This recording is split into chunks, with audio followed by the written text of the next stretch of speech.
Estás escuchando Se llama Soccer, el podcast en español de la MLS y todo el fútbol estadounidense.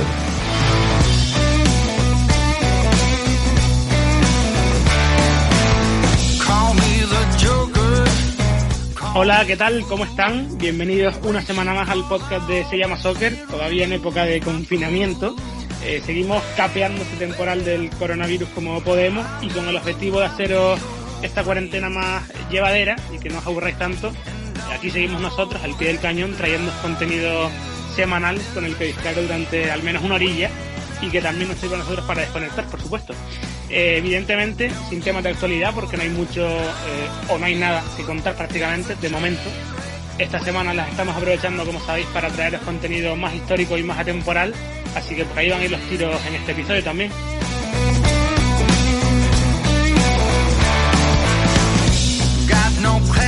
Hoy vamos a hablar de un equipo en concreto de la Major League Soccer, vamos a hablar de los New England Revolution y lo que vamos a hacer es repasar la maldición que tienen los de Massachusetts con las finales de liga, porque ya son 5 MLS Cups que han perdido los Reds a lo largo de estos 25 años que tiene de vida la MLS, el equipo más perdedor en la historia de la competición, casi nada.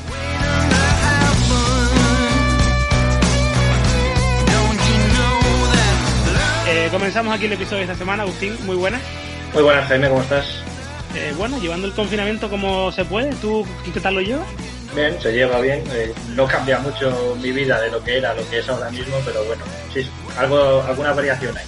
Exacto. Y haciendo lo que puede uno para entretenerse, para no perder la rutina también. Bueno, decía antes, el equipo más perdedor de la historia de la MLS, New England, 5 finales de ligas perdidas y no tienen ningún trofeo en su vitrina. Bueno, importante, pero lo que sí tienen sobre todo son medallas de plata que recuerdan mucho todas esas derrotas, ¿no?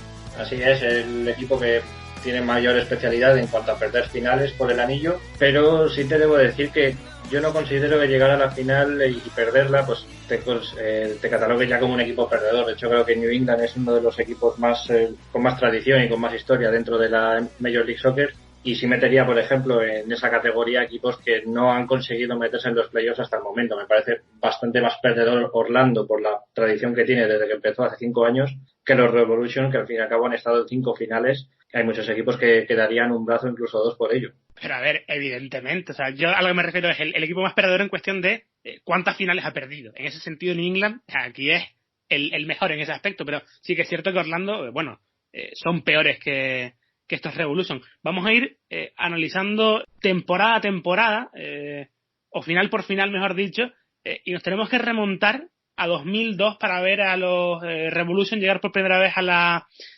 MLS Cup. Era la 7ª temporada de la liga, que empezó en el 96, la primera vez que el equipo, bueno, desde las afueras de Boston, llegaba a este último partido.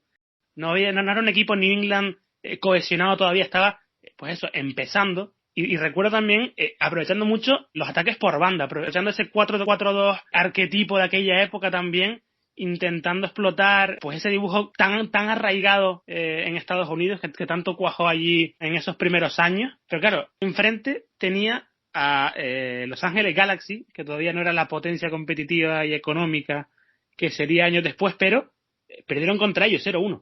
Sí, esa es la primera final que disputa el equipo de New England Revolution, y lo hace contra los Galaxy, que en ese momento ellos eran los perdedores, los expertos en perder finales. Habían perdido ya 3 finales en las que habían accedido, y tuvo que ser a la 4ª cuando, precisamente frente a los Revolution, terminaran doblando el brazo al rival. Y hay que decir que los Revolution llegaron como primeros de la conferencia pero con un balance bastante desequilibrado, 12 victorias, solo 2 empates en toda la temporada regular y 14 derrotas. Es una marca que a mí me ha sorprendido bastante para un equipo que sí llegaba como uno de los grandes favoritos porque se había reforzado muy bien gracias a las desapariciones de los Tampa Bay Mutiny y los Miami Fusion.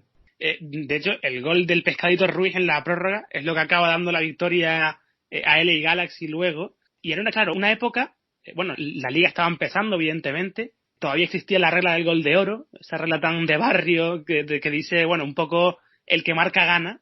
Y el partido en realidad lo gana el Pescadito, con ese gol en el 113, en el minuto 113, y estuvo a punto de evitarlo el portero, porque está a punto de sacarla, le pilla contrapié, Y si por algo se eliminó esta regla, creo yo, con el paso de los años, es por lo injusta que era muchas veces, ¿no? Porque New England tuvo ocasiones muy claras minutos antes de ese gol, durante todo el partido, y hombre, quién sabe si a lo mejor después de ese gol de los Galaxy no pudo haberlo empatado New England o haber incluso ganado.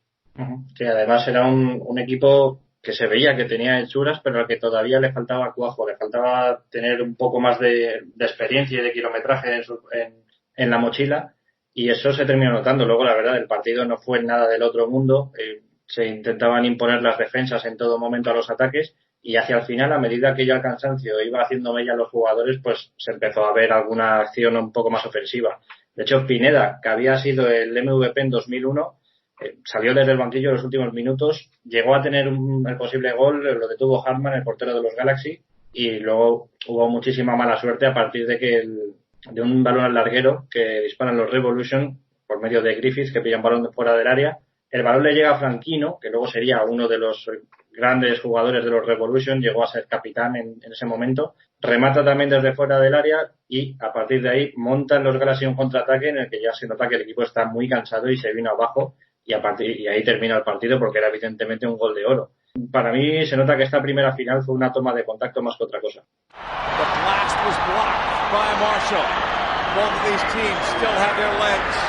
Here we are, 22nd minute of overtime. Marshall, step behind the defense. Ruiz is in. Ruiz the shot. Ruiz ends it. LA Highland champions.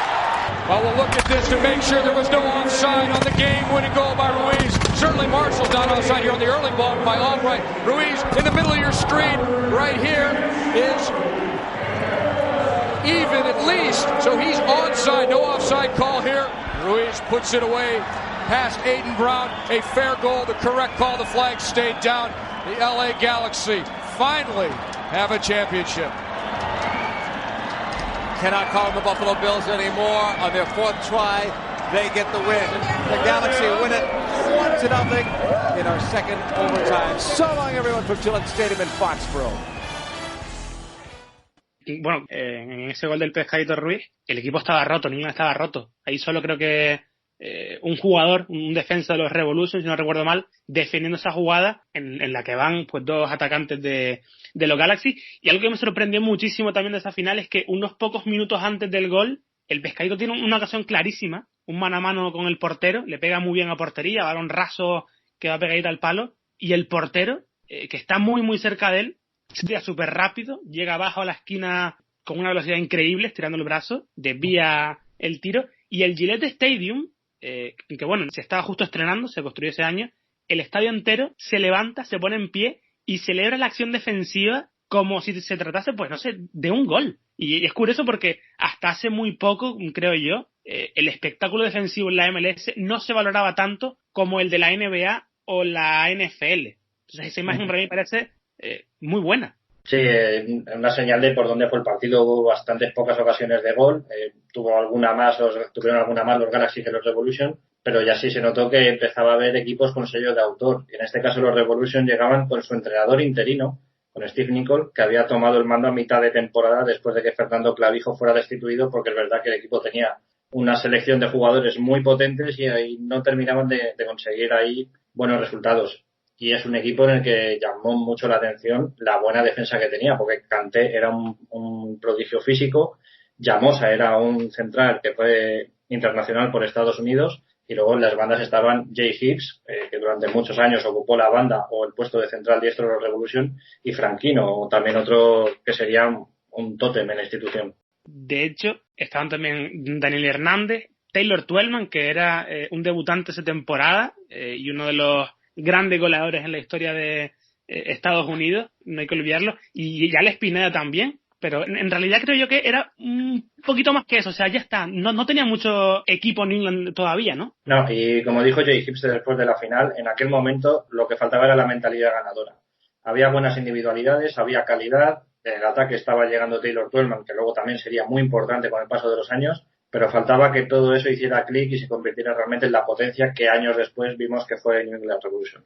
De hecho, algo curioso también es que no tienen ningún galardón individual los Galaxy. New England se lleva 2. El de Twellman, que gana el trofeo a máximo goleador, y Nichols, que es el mejor entrenador. Así es, y se nota ya que vamos a ver algún cambio, que poco a poco va a haber evolución.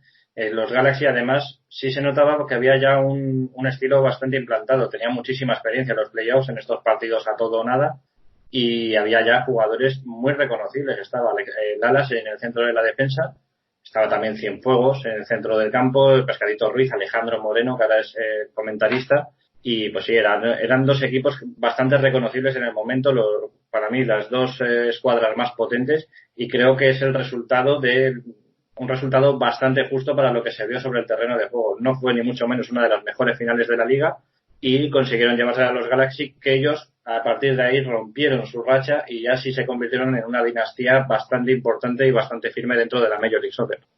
Sí, en esos siguientes años ya los Galaxy empiezan a dominar la liga, a convertirse más en lo que son hoy en día, y pasamos ahora a 2005, 3 años después de aquello, y se puede decir que es la temporada ya en la que empieza esta maldición de los Revolution, porque, bueno, no por perder la final del 2002, sino por alargarse esta mala racha a 3 años consecutivos perdiendo finales, porque desde el 2005 hasta el 2007 pierden finales, tiene tela esto, y la final de este año 2005, curiosamente, es también contra Los Ángeles Galaxy otra vez, y de nuevo con el mismo desenlace, derrota por 0-1 en el tiempo extra. Sí, y ya había perdido en 2001 también otra final, en este caso de la US Open Cup, contra los Galaxy precisamente, con lo cual el equipo ya se había convertido en su bestia negra absoluta, y empezó a haber ya algunos cambios dentro de la plantilla. Ya estaba más asentado Steve Nichols, ya empezó a poner su sello personal.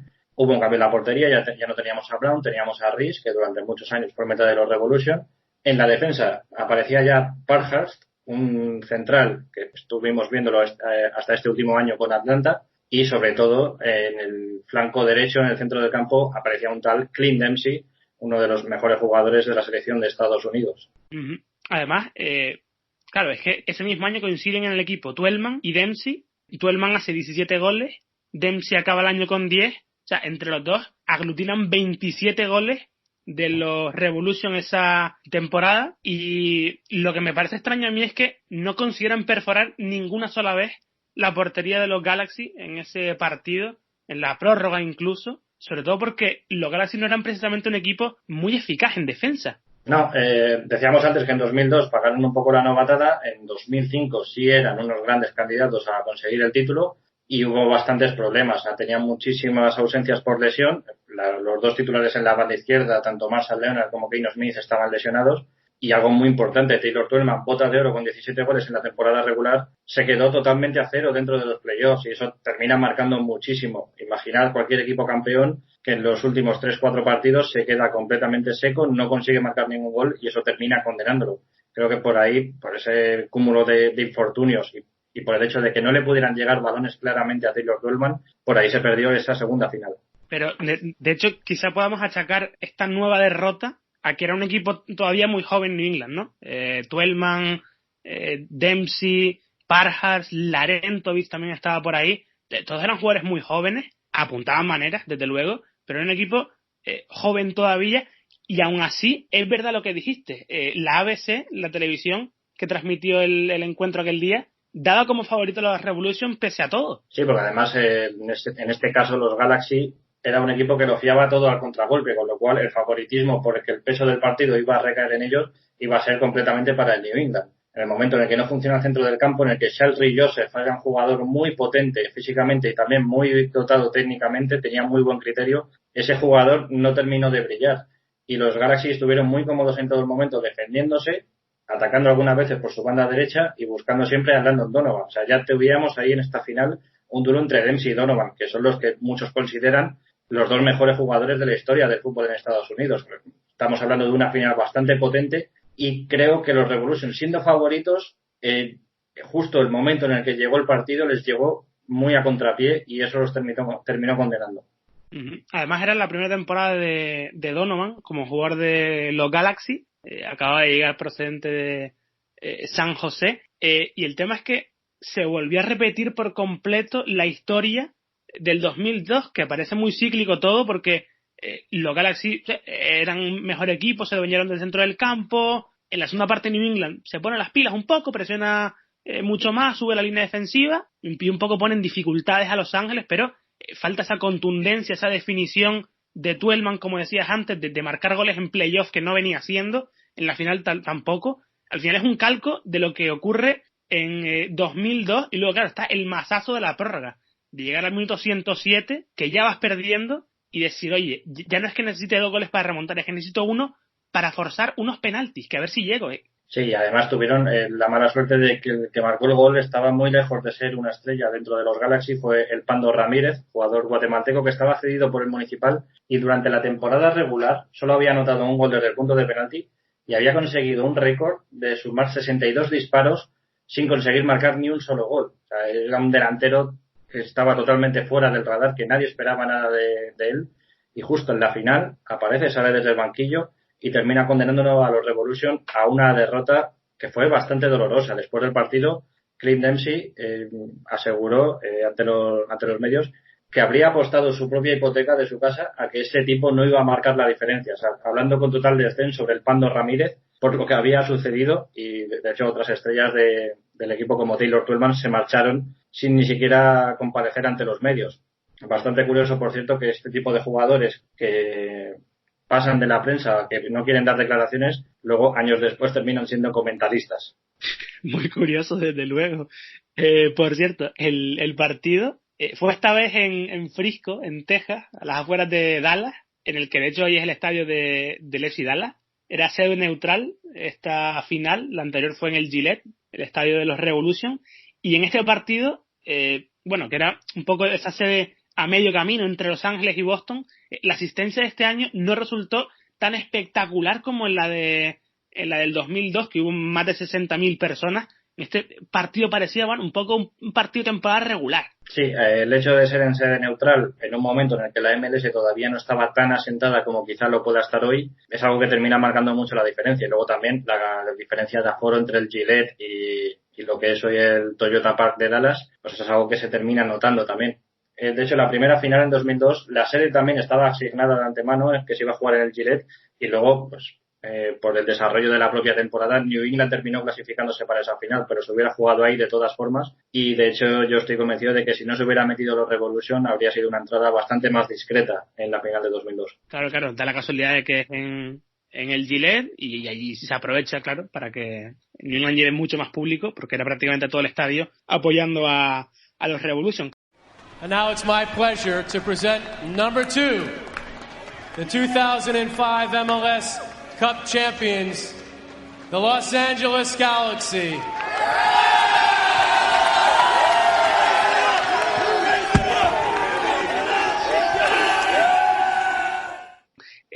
Después de esa final, la del 2005, llega la del 2006, esa tercera derrota en la MLS Cup, la segunda de forma consecutiva, y aquí la novedad es que cambiaba de rival. Esta vez era Houston Dynamo el que estaba enfrente, aunque en realidad, eran los antiguos Earthquakes que se habían mudado de San José un año antes, así que todavía quedaba ese run de que era un equipo californiano en realidad. Y se vuelve a jugar en Frisco otra vez el partido, pero esta vez van a llegar a los penaltis, o sea, llegan a los penaltis después de la prórroga. Sí, llegan a los penaltis después de que en esta temporada ya New England no entró en los playoffs como primero de la conferencia entró como segundo y había penado bastante en los playoffs. De hecho, en la eliminatoria contra Chicago Fire, al mejor de 3 partidos, terminan empatando a 4 en el global de los 3 y se tiene que decidir por la tanda de penaltis, que termina ganando 4-2. Y luego, en la final de conferencia, solo le ganan 1-0 a DC United, lo cual se veía que otra vez New England Revolution iba a ser un equipo favorito, sobre todo porque Houston acababa de hacer la mudanza y por ahí le quitaban algunas opciones de título, pero tampoco es que llegaba en el mejor momento y además arrastraba una losa bastante pesada que no consiguió romper hasta la prórroga, porque el primer gol del partido llegó ya en los minutos de la prórroga, en el momento en el que marcó Twellman, y habían pasado 5 horas y 46 minutos de finales anteriores sin que New England hubiera marcado un solo gol en una final. O sea, una señal de cómo ya le empezaba a pesar psicológicamente el escenario. Y el tema es que después de marcar ese gol en el 103 en la prórroga, un minuto después la defensa está empanada. Parece que estaba todavía celebrando el gol o algo, porque demuestran una falta de concentración y de tensión absoluta en esa jugada. Y claro, viene Houston y les empata con la gorra sin hacer mucho, porque es que es lo que pasa. Un minuto después, Houston recoge la pelota del fondo de su portería, la lleva al centro del campo, saca, avanza un poco las líneas, pone un centro churro y acaba en gol. O sea, insisto, es, no sé, preocupante lo que le pasa a New England, que no es capaz de mantener esa ventaja ni siquiera 7 minutos para poder ser campeón. Sí, concretamente fueron 71 segundos entre un gol y el otro, y Steve Nicol reconoció que es algo que en una final no puede pasar en ningún momento, que después de marcar un gol es cuando tienes que mantener mucha mayor concentración defensiva. Es lo que no ocurrió, y tú lo has dicho antes, un centro churro. El centro que sale desde la banda derecha termina rebotando en la cabeza de John a 20 metros de la portería, lo desvía muchísimo y a partir de ahí se descoloca toda la defensa, y eso luego lo aprovecha Brian Ching para poner rápidamente en el segundo palo el empate en el marcador y a poner un clavo más en ese ataúd que iba a ser la tercera derrota de New England Revolution, pero todavía se iba a poner peor. Había perdido ya 2 finales en las prórrogas, esta tercera no la iba a perder en la prórroga, se la iban a empatar y luego llegaba lo más dramático, que era la tanda de penaltis. Claro, porque es que encima afecta a una persona en especial, o que mejor dicho en el futuro iba a perjudicar mucho a una persona en especial, que se iba a atormentar mucho por esto.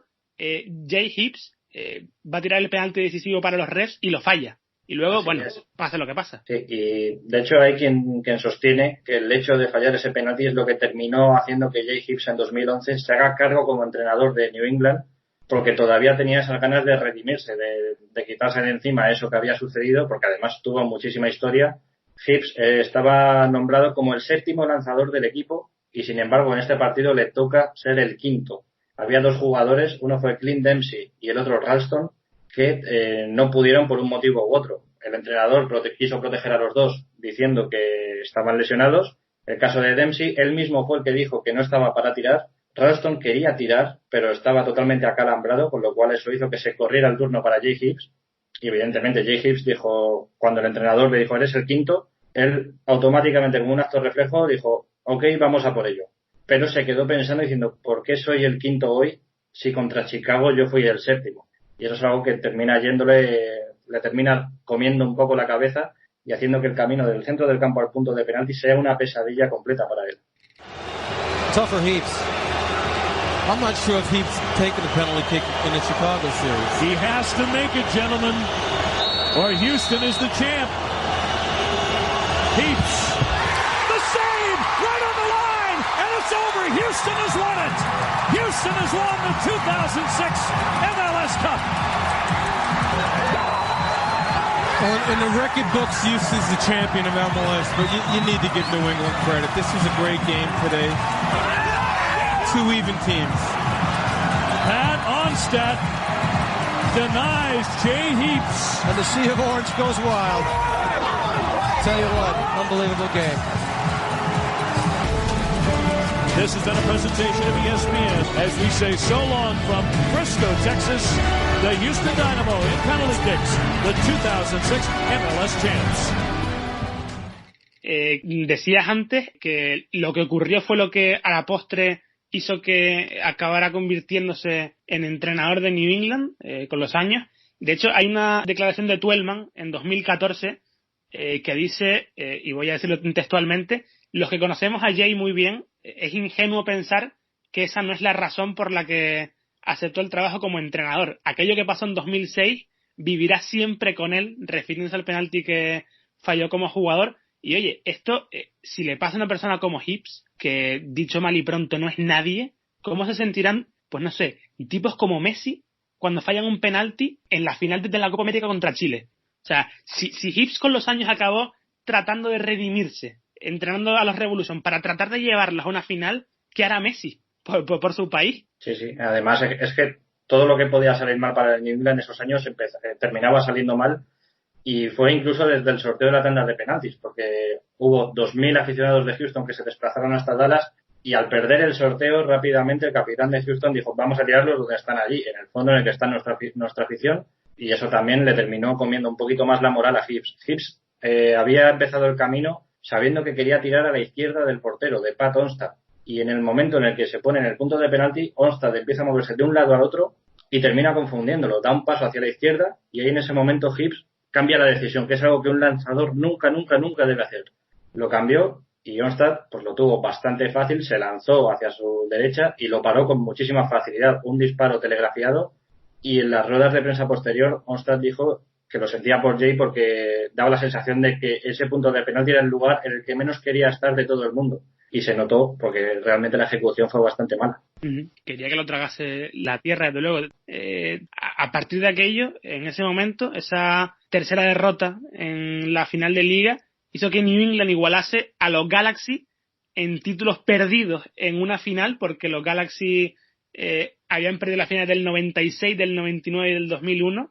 New England igualaba al equipo de Los Ángeles ahí, y en la prensa y en las conversaciones deportivas se les empezaba a poner a la altura de subcampeones como los Buffalo Bills y los Minnesota Vikings de la NFL. O sea, esa era un poco la dimensión del fracaso de New England. Sí, además ese mismo año ya se empezaba a barruntar la posibilidad de un fin de ciclo. Empezaba a haber rumores que situaban a Clint Dempsey en el fútbol europeo. Hernández, que había sido titular en el centro del campo en las dos últimas finales, pues también estaba siendo llamado por varios equipos en México.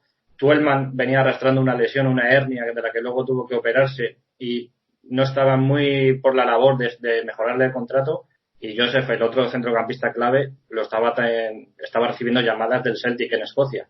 Así que era un equipo muy potente, evidentemente muy atractivo sus jugadores para equipos de medio mundo, y daba la sensación de que podía haber una desbandada. Luego vimos que el año siguiente llegaría a la siguiente final y la desbandada no fue tanto, por lo cual se siguió estirando un poquito más ese ciclo ganador, entre comillas, de New England. De hecho, justo lo acabo de mirar por lo que decías, ese mismo año, en esa misma off-season, se va un Clint Dempsey a Inglaterra. Lo compra el Fulham por 3 millones. O sea, se marcha justo después de perder por segunda vez consecutiva esa final. Sí, no pudieron retener a Dempsey, sí pudieron retener a otros jugadores como Joseph, que quizás era más importante que Dempsey en aquel momento, aunque ya se veía la calidad que tenía el jugador tejano. Y la defensa, Hibbs, Parhurst, Larentovich, pues ese núcleo seguía bastante firme. Y sobre todo Twellman en ataque, que ha sido el gran delantero de los Revolution en toda su historia. Eso sí, se mantuvo hasta la siguiente temporada, pero claro, vuelve a haber reedición de la final de el 2006, en este 2007. Esta vez se jugó en el RFK de Washington DC, congregó a bastante público en la final, casi 40.000 espectadores que estoy viendo, la mayoría, claro, de New England por la cercanía en contraposición de Houston, y de la marinera sorpresa, Houston vuelve a ganar la final. Vuelven a ganar y vuelve a hacerlo de forma dolorosa porque le remontan el partido, esta vez en 90 minutos, pero New England se había adelantado en la primera parte gracias a Taylor Twellman, y en la segunda, en un lapso de 13 minutos, llegó la remontada con los goles de Nguyenga y Dwayne de Rosario, que es una de las estrellas de la pasada década dentro de la Major League Soccer, un internacional canadiense que quizás en Europa no ha tenido tanto recorrido, pero en Estados Unidos y sobre todo en el fútbol de selecciones sí es una persona que es considerada una leyenda de la zona, y en Houston lo hizo bastante bien. So now it's my pleasure to present the 2007 MLS Cup champions, the MLS Cup trophy, to the Houston Dynamo and their captain, Wade Barrett. Barrett, the captain, holding the trophy high. Once again, Houston is the champ of Major League Soccer. Bueno, a ver, yo no quiero decir que no sea meritorio que ganase Houston esta final. Lo que sí que es cierto es que en este periodo desde que se muda de San José a Houston el equipo, hay unos años en los que el Dynamo es una potencia de la liga, y que bueno, no extraña que gane los campeonatos, claro, que aquí al final son dos equipos los que pelean por el título, que no solo estaba New England. Evidentemente. Claro. Bueno, de hecho, Houston está a punto de ganar ese año el Supporters Shield, se queda a 3 puntos de DC United, o sea que no es casualidad nada de esto. Y por segundo año consecutivo New England se clasifica como segundo de la conferencia este, luego elimina a los Red Bulls y a los Fire en los playoffs, pero durante toda la temporada el equipo tenía claro que quería el doblete de US Open Cup y MLS Cup. En ningún momento en los planes de New England Revolution estuvo el ir a por el Supporters Shield. La temporada regular es algo que tenían completamente dejado al margen, querían ganar títulos, querían copas en sus vitrinas, consiguieron por lo menos la US Open Cup contra Dallas, la tercera final que jugaban en años consecutivos allí en el estado de Texas, pero de nuevo otra vez la final de la MLS Cup se encontraron con Houston, que se había convertido en la nueva bestia negra después de los Galaxy, y además había ya un choque de estilos bastante notable. En las conferencias de prensa se notaba que había cierto pique entre los entrenadores, y Steve Nicol decía que él quería tener un equipo de fútbol en referencia a la gran complexión física y atlética que tenían los jugadores de los Dynamo en aquel momento.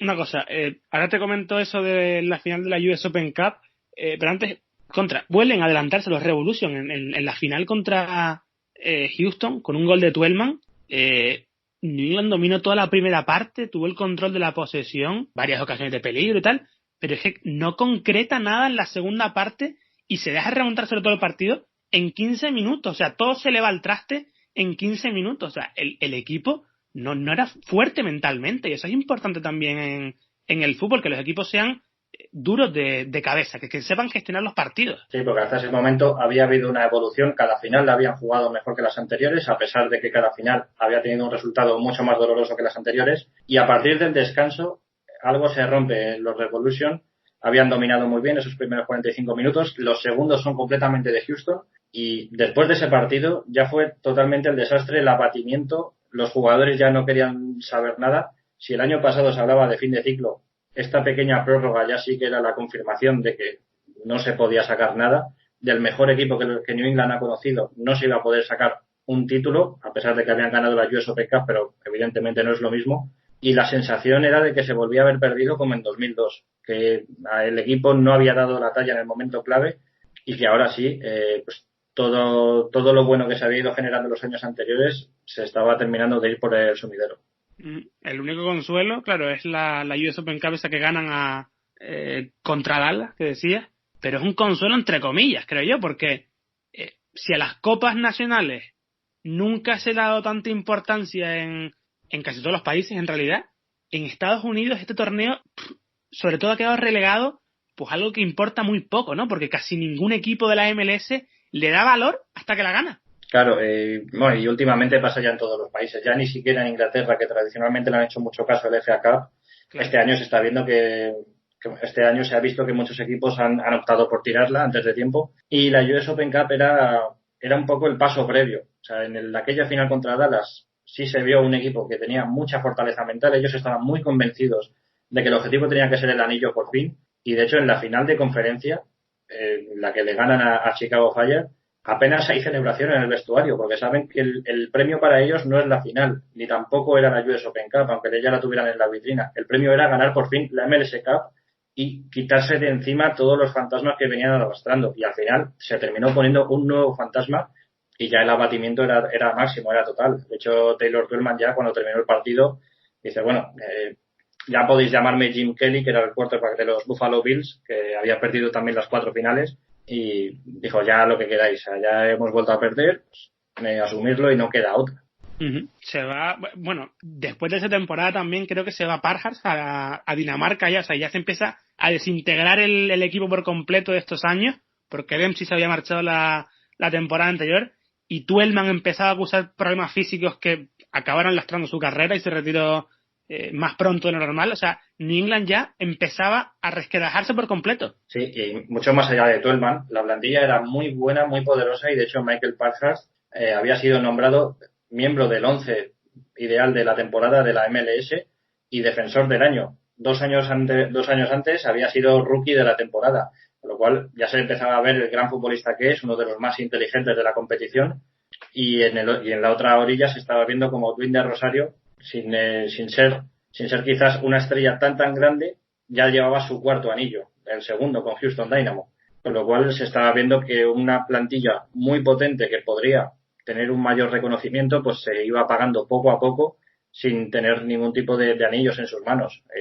De hecho, Steve Nicol dijo que le daba mucha pena por Parhurst porque era uno de los jugadores más infravalorados de la liga, y el hecho de haber perdido estas 3 finales pues no terminaba de poner en solfa lo bueno que realmente ha sido como jugador. Y acabó ganando, menos mal, la liga con Atlanta United, porque también la perdió con Columbus Crew contra Portland en 2015, ¿no? Así es, esa fue su 4ª final, con esa derrota igualó a Taylor Twellman, que en el momento era el jugador que estaba más tocado por todo lo que había sucedido, y también pues parecía que Michael Parkhurst le iba a llegar la hora de la retirada sin ganar un título. Menos mal que llegó Tata Martino a Atlanta, y bueno, aunque Parkhurst fue un fichaje de Carlos Bocanegra, que manejaba mucho mejor el mercado local que el Tata Martino, se demostró que había tenido muy buen ojo, porque en aquel equipo campeón estaban tanto Parkhurst como Larentovich, que perdieron varias finales con los Revolution. Curioso, sí, desde luego.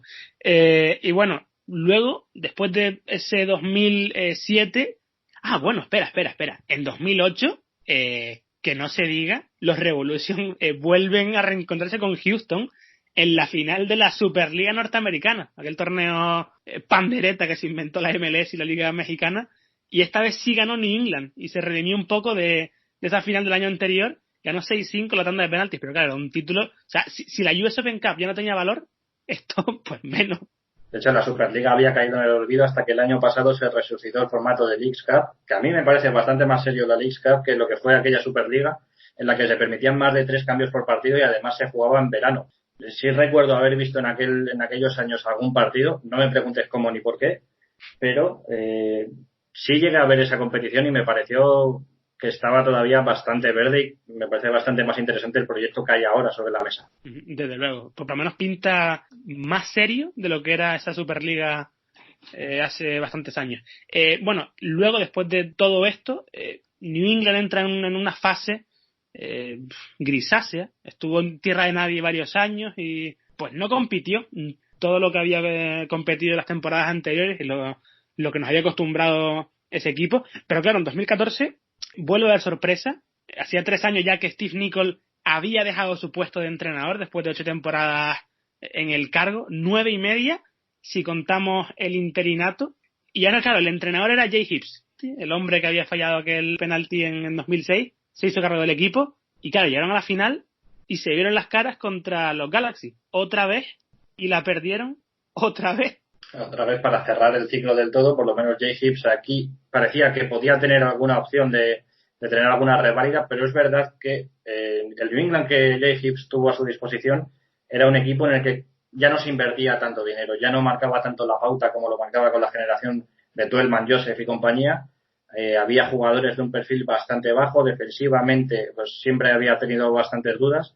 Y simplemente por el formato de la Major League Soccer, que siempre permite algún tipo de sorpresas, pues New England consiguió, otra vez siendo segundo de la conferencia este, de arrollar por completo a Columbus Crew en semifinales de conferencia, a los que le metió un global de 7-3 y luego 4-3 a los Red Bulls, un poquito más ajustado, y a partir de ahí pues tuvo la opción de tener su quinta revancha, pero ni siquiera de esta forma. Además, los Galaxy en ese momento era el último gran equipo de Los Ángeles Galaxy, con Robbie King sobre todo en ataque, Landon Donovan y un jovencísimo Jassy Sardes, y creo que la calidad individual terminó decantando esa final.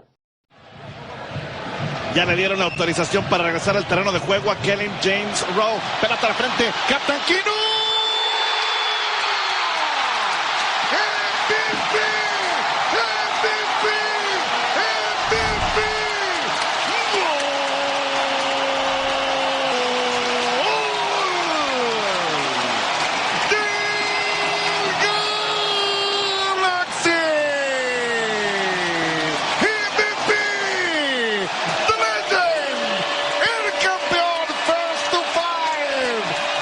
Qué mal que queda marcando allí la última línea del New England Revolution. Todos salen menos uno, que es el que habilita allí a King. New England vuelve a perder una MLS Cup contra los Galaxy, tercera vez que sucede, y vuelve a perder una MLS Cup jugando una prórroga por cuarta vez. Y aquí es verdad que el equipo no tiene absolutamente nada que ver con los de la anterior década, porque pasan 6 años, pero es que resulta que el entrenador sí estaba, y se volvió a pecar, o a echar en falta, mejor dicho, se volvió a echar en falta mucha pegada en ataque, que precisamente era lo que sí tenían los Galaxy, como has comentado, con Robbie King y con Jassy Sardes. Sí, de hecho no había mucha fe en ese equipo de los Revolution a mitad de año, porque les faltaba precisamente muchísima solidez. Sí tenía un Lee Win, el jugador estadounidense de origen vietnamita, que en años posteriores hemos visto manteniéndose en los Revolution y después en Los Ángeles Fútbol Club, pero sí que se notaba que le faltaba algo. Y de hecho a mitad de temporada tuvo que llegar Jermaine Jones, internacional por Estados Unidos, después de varios años en el fútbol alemán, donde sí fue una figura bastante respetada y bastante notable, y fue el jugador que hizo el cambio de chip y empezó a hacer, curiosamente, un centrocampista que el equipo entrara en una dinámica ganadora, pero las estrellas eran Jermaine Jones y Lee Nguyen, porque Diego Fagúndez en aquellos años era todavía muy joven para asumir la responsabilidad, y en ataque pues estaba Charlie Davis, estaba Agudelo también. Eran jugadores que, siendo buenos, no eran el siguiente nivel, no eran Robbie Keane y Landon Donovan. De hecho, lo curioso de aquel año es que Lee Nguyen marca 18 goles, además de las 5 asistencias que repartió. O sea, acabó la temporada como el máximo goleador de New England, con cifras realmente altas, y eso que durante toda su carrera nunca destacó por eso, ni por meter, pues no sé, más de 10 goles por curso. Entonces, bueno, quizá también por ahí, gracias a él y a la llegada de Jones, se entiende un poco por qué los Revolution pasan de acumular 8 derrotas consecutivas a finales de julio, 4 puntos de los últimos 33 posibles, son cifras terribles, pero un poco en la sintonía de los Sounders últimamente, ponen la directa, enlazan muchas victorias y acaban entrando en los playoffs. Sí, fue una de las remontadas más memorables de los últimos años. Aquellos Revolution ganaron 10 partidos de 12 desde que llegó Jermaine Jones al equipo, y se notó el cambio de mentalidad notable. De hecho, a Fagúndez se le estaba criticando bastante porque, siendo muy joven y teniendo mucha calidad, empezaba evidentemente a llamar la atención en Europa. Había interés de la Fiorentina en aquellos años por ficharlo, y eso terminó haciendo que sus actuaciones estuvieran bastante por debajo de la media. Y luego la final, pues, como aquella de 2002, tampoco fue una final que muchos aficionados quieran mantener en el recuerdo. Sí había buenos jugadores sobre el campo, evidentemente, pero no fue hasta el descanso en el que hubo un pequeño cambio, porque Donovan no terminaba de entrar en el partido, y en ese cambio de posiciones entre Sardes y Donovan, moviendo a Sardes a la banda y dejando a Donovan por el centro para que tuviera un poquito más de contacto con el balón, ahí es donde empezaron a ganar los Galaxy la final. Por mucho que se diga que hubo un posible penalti de Marcelo Sarbas a Lee Nguyen en la segunda parte, los Galaxy empezaron a crecer a raíz de que Donovan empezó a tener un poco la llave en el centro del campo y empezó a conectar un poquito con Robbie Keane, pero se notaba que no era una sociedad que funcionara a las mil maravillas en ese momento.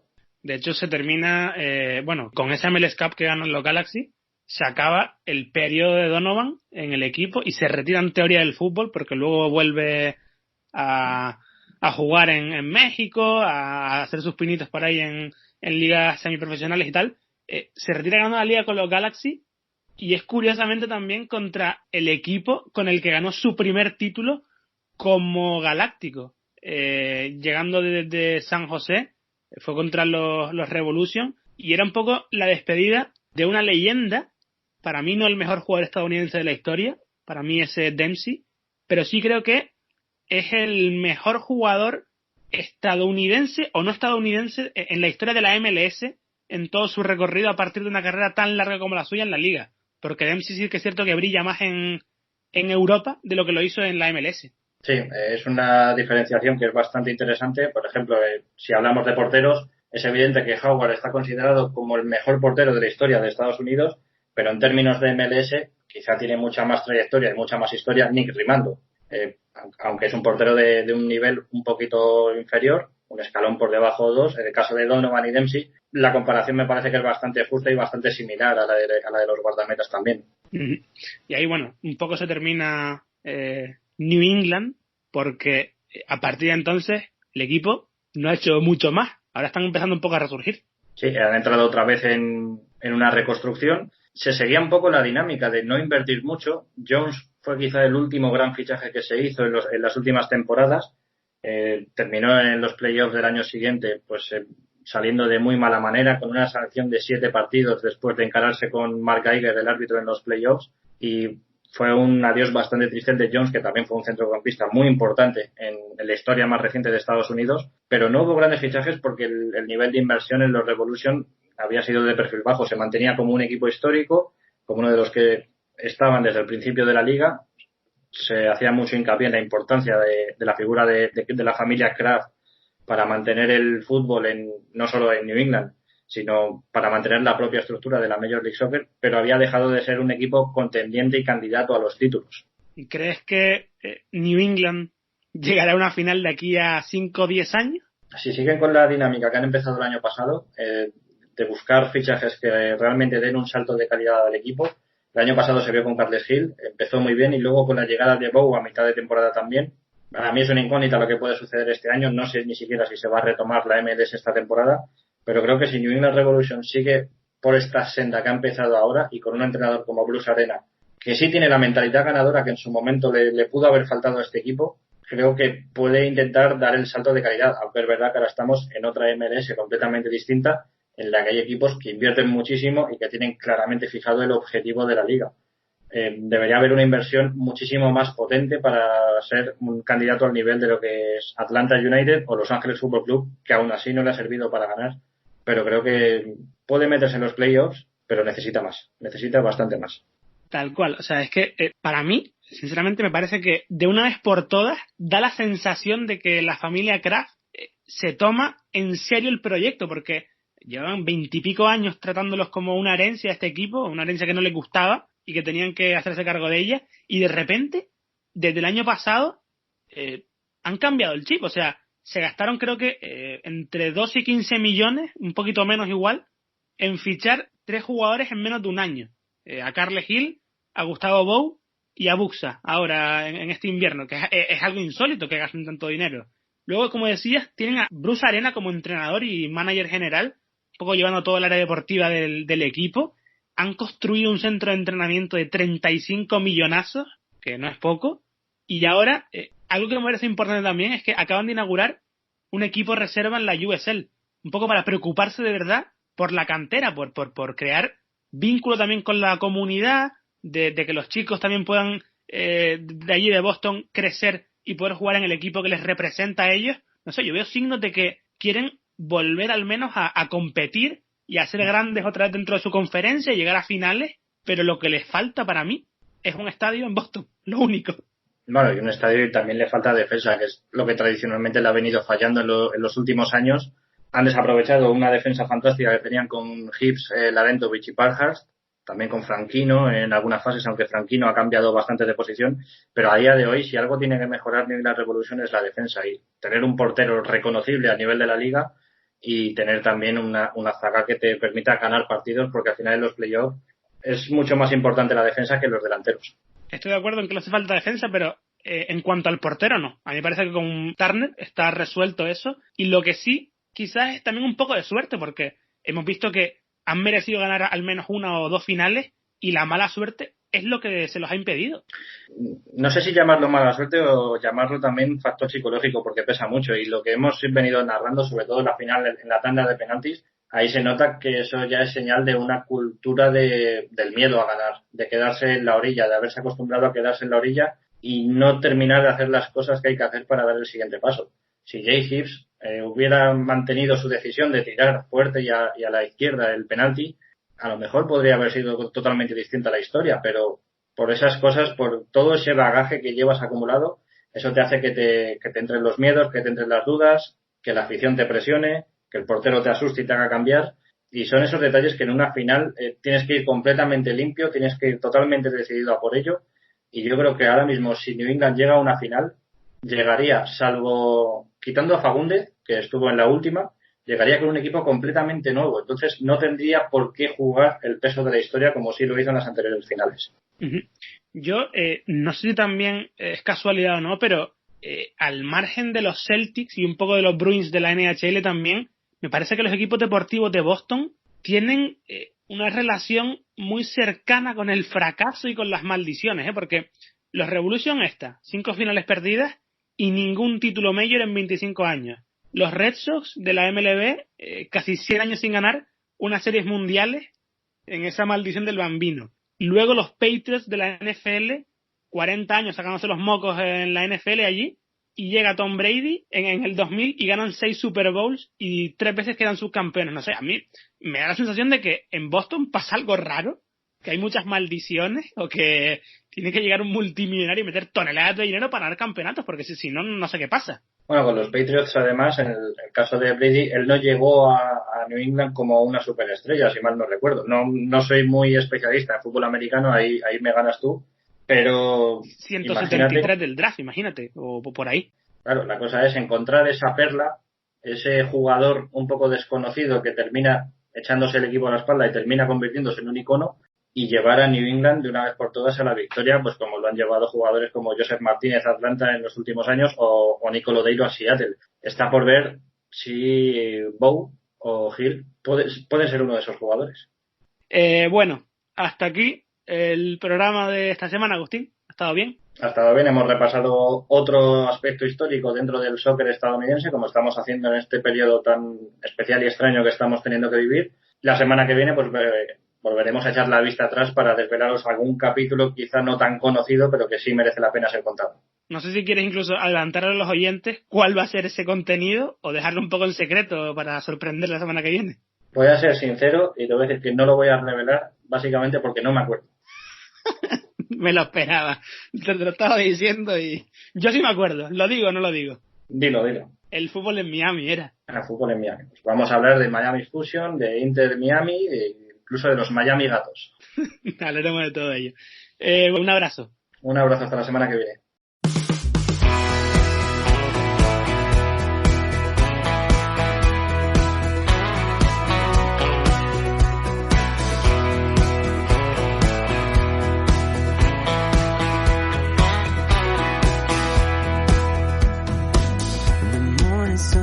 Bueno, hasta aquí el 8º episodio de la segunda temporada, en el que hemos hecho contado una de las grandes historias de la MLS, con los Revolution como protagonistas, con esa maldición.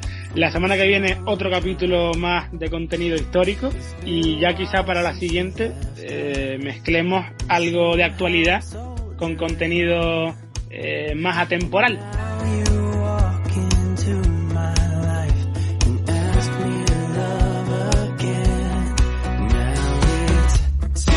La encuesta de esta semana en Twitter fue en relación al 25 aniversario. Os preguntamos, a raíz del cambio de escudo que hizo la MLS en Twitter, de logo mejor dicho, cuál os gustaba más a vosotros, si el clásico o el actual, y se ha impuesto el clásico con un 53% de los votos.